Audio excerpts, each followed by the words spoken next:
జేదిని రమణయ్య. రమణయ్య గారు ఏం చేస్తుంటారు? వ్యవసాయం. వ్యవసాయం చేస్తారు. ఏంటి మరి పరిస్థితులు ఎలా ఉన్నాయి? చంద్రబాబు నాయుడు గారు 4 నెలలు అవుతుంది కదా, ప్రభుత్వం ఎలా కొనసాగుతుంది? బాగానే ఉంది మాకు. ఏ విధంగా అంటారు? మాకు వ్యవసాయానికి అన్నీ బాగానే ఉన్నాయి. వాళ్ళు వస్తే గిట్టాలు పోతారు బాతుకునే వాళ్ళు కల్లా మొన్న అంతా బాతుకునే వాళ్ళు జగన్ టైం అంటే సర్వే పెట్టి రాళ్ళు బాతుకున్నారు. వాళ్ళ బొమ్మలు వేసుకోవాలి, వాళ్ళ పేరు రాసుకొని అవి మళ్ళీ వచ్చి సరే మా మొత్తం పోయాయి. మరి ఇప్పుడు ఏంటి రైతు రుణమాఫీలు, రైతు భరోసాలు అన్నీ వస్తున్నాయి. వస్తాయిలే చిన్నగా అడిగిపోతే వచ్చే నెల వేస్తానంటుండగా పట్టుతారు కాడి నుంచి కొత్త సంవత్సరంలో అన్నీ వస్తాయంట. అన్నీ వస్తాయి అంటున్నారు. ఇప్పటికైతే ఏం రాలేదా? రాళ్ళు ఇప్పుడేగా. అంటే ప్రజల్ని పథకాల పేరుతో మోసం చేశాడు, పథకాలు ఇస్తాను ఇవ్వట్లేదు అనేసి మాట్లాడుతున్నారు కదా వైసీపీ నాయకులంతాను. కొంతమంది నాయకులు అంటారు ఎందుకో నీవేనా ఖర్చు కొంతమంది నేను అంటారుగా అట్నే అది కూడా రకరకాలుగా అంటారు. అంటే జగన్ టైంలోనే సామాన్య ప్రజలకు మంచి జరిగింది అంటున్నారు చాలా మంది.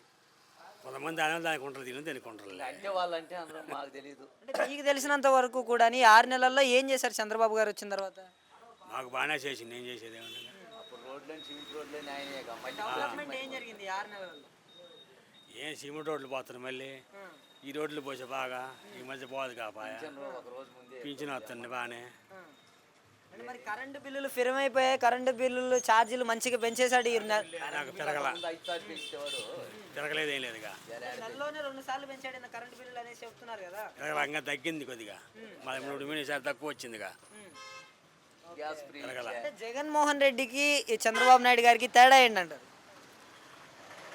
తేడా ఎందుకు లేదు, వాడు 3 ముక్కలు చేసి తిక్కకూరి అందరూ బాగా వచ్చేది. అంటే 3 రాజధానులు ముచ్చట ఏంటంటారు? 3 రాజధానులు పెట్టడం కరెక్టా లేదా అమరావతిని చేయడం కరెక్ట్? అది కరెక్ట్గా ఉండదు. అది 3 చోట్ల ఎట్లా బాగుంటుంది.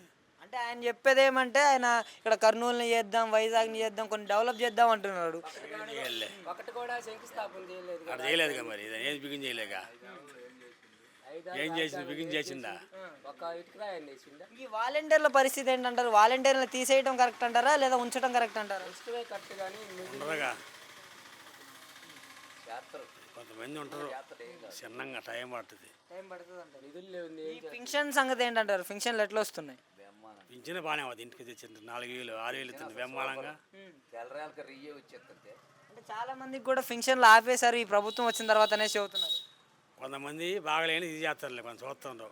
తీసేసిందో లేదులే. మరి ఎమ్మెల్యే పనితీరు ఎట్లా అనిపిస్తుంది ఇక్కడ బ్రహ్మారెడ్డి గారిది? ఆయన రకంగా ఉందిలే, అటు కాకుండా మంచిగానే ఉందా? ఆయన కూడా బాగా లేవులే, అవి లేవు అవి